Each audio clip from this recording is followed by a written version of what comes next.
Hey, I'm Nick Nelson with Wordsmith Writing Coaches with some quick tips for how to organize your bookshelves and why you should consider taking time to do so. How we do anything must follow from why we do it, right? So here are 5 reasons why this might be a good idea for you. And if none of these resonate with you, never mind. I must be talking to someone else. First reason, so that you know what books you already own. If you love books but haven't organized them, it's easy to see a book and want it and forget that you already have it and go buy it again. This is not uncommon among book lovers. Second reason, so you can find a book that you already own. How much time do you waste looking for a book that you know is on the shelf or in a stack or stored away in a box somewhere in your home? With just a little organization, you can solve this problem pretty easily. Number 3, so you can lend your books confidently. As a book lover, you've amassed a wealth of stories and information and wisdom. Of course, you want to share your wealth with kindred souls. Well-organized books make this much easier to do. Not only will a book be easier to find, but you'll know when a book isn't missing, it's just been borrowed.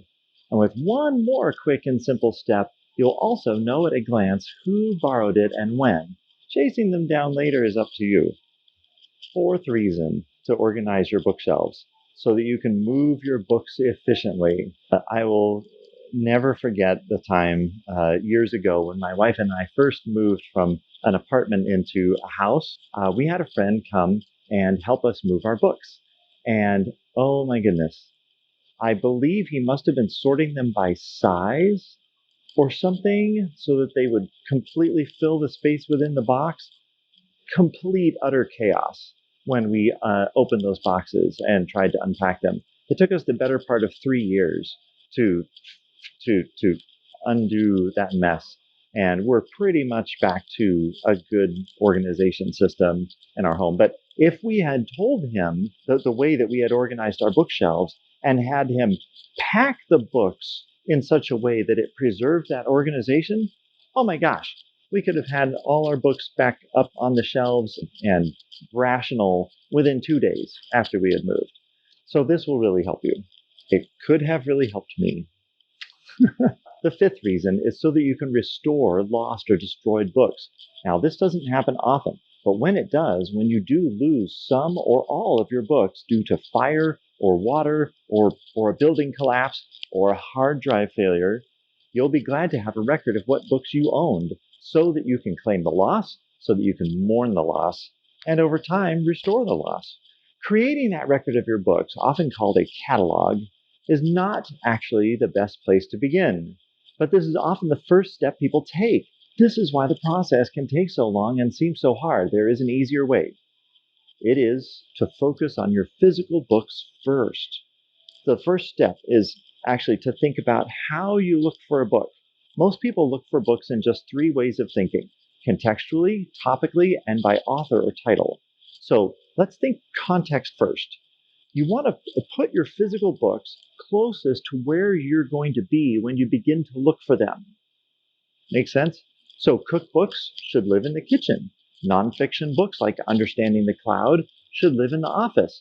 Bathroom reading should stay there by the toilet, and the magical sex book should stay in the bedroom. And fiction books, of course, everywhere else in the house. Your ideal locations will vary. First, you want to physically sort your books into those places so that you'll know how many books you will need space for in each location. And then you find or clear out or build appropriate shelving to hold at least 25% more books than you currently own for that space. I actually recommend allotting twice the space to allow for book growth.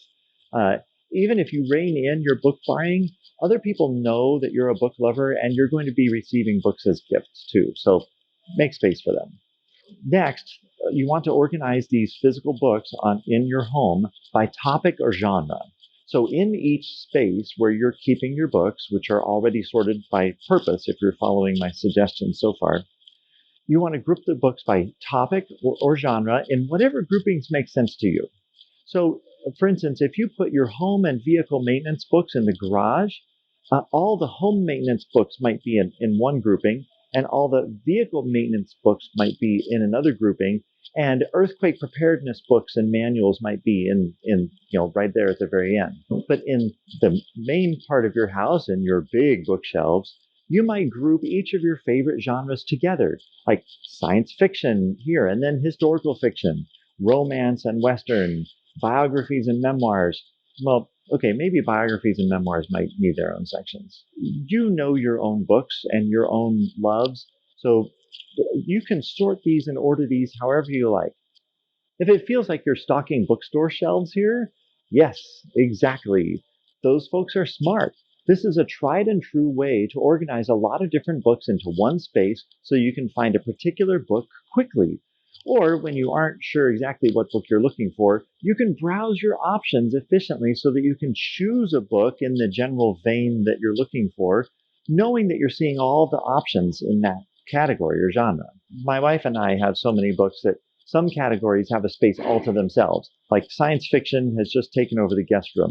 So within each category, I strongly suggest you sort your books by their author's last name. And if there are series by that author, put the books in that series all together, even though the names are not going to be alphabetical. Treat a series by an author as if that series was one enormous book of several volumes. Okay, almost done. We're down to the finest level of detail now for your physical books. You want to sort each author's books in one of two ways, either alphabetically by the first word of the title, ignoring definite and indefinite articles like a, an, or the, or you want to sort them chronologically in order of publication, as if everything that author wrote was a series of its own. So the first way is the bookstore way, and it makes sense when you only have 3 or 4 unrelated books by a certain author. And if you've spent a lot of time in bookstores and libraries, this will make your own shelves feel equally familiar.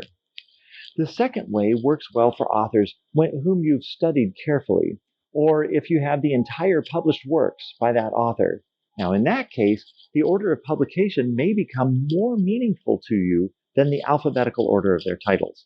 So I like to keep all the works of Ursula K. Le Guin and Isaac Asimov and C.S. Lewis. I keep each of those authors' works in chronological order of publication because I know which books were early, middle, and late career works for them.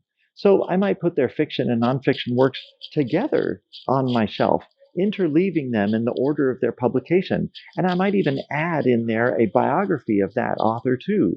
So that way I'll have like one long shelf of Tolkien or one long shelf of Jacques Ellul, all the books by them and about them in one place.